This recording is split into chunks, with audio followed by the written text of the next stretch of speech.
maaleykum mbokk yi déglu ci biir coow li Sénégal ñu am mbégte saa su nekk ñëw jànd ak yéen ca Touba Mbacké daayira bu ñuy wax daayira Safinatul Aman te ñu nekk fa di régler lépp loo xam ne rek moom moo jëm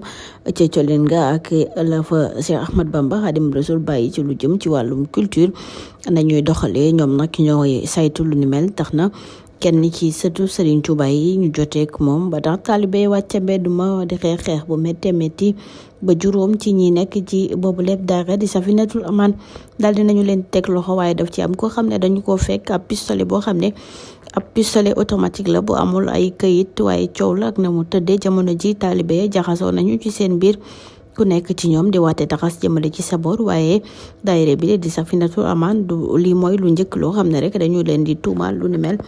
yàgg nañuy def lu ni mel ca Touba Mbacké tax yenn kilifa yi doon wax ne lii buñ ci jógul dana dem ba ëpp ay loxo ndax buñ la jàppee rek dañu lay fitnaal ci wàllum ko sol ko surtout nag jigéen ñi nga xam ne ñoom ñoo nekkee ca Touba wala ñooy ñëw sax des fois ca màggal ga dañu leen di sonal goo xam ne rek mbir ma dafay dem ba jéggi dayo waaye du c'est la première fois itam ñu interpellé ci ñi nga xam ne ñoom ñoo nekkee ca boobu lépp daayira ñu àddu wax ci leneen Queen Biz ak ab conférence de presse bu mu doon amal dajeek taskati xibaar yi waaye moom dafa mel ni soobu na carrément ci wàllum politique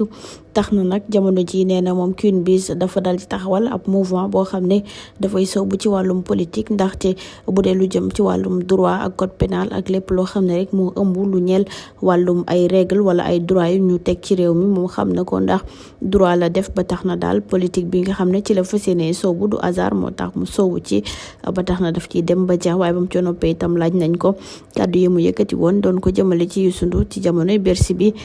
daw ci yota nee na yooyu kàddu dafay daal di dëggal li nga xam ne moom moo di ay waxam ba noppi nee na li nga xam ne moom moo di ay comptam lu ci mel ni Facebook Instagram du kenn koo xam ne moo koy bindal ba tax na lépp loo xam ne rek moo ko wax moom la concerné te dana ko assumer ba noppi daal di leen di wax fi léegi ay fan dana def ab conférence de presse boo xam ne uniquement ci Youssou Ndour lay wax mbokki coow li Sénégal abonné leen activé seen cloche de notification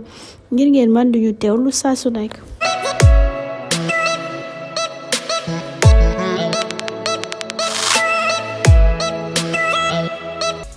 Abonnez-vous, ciao le Sénégal.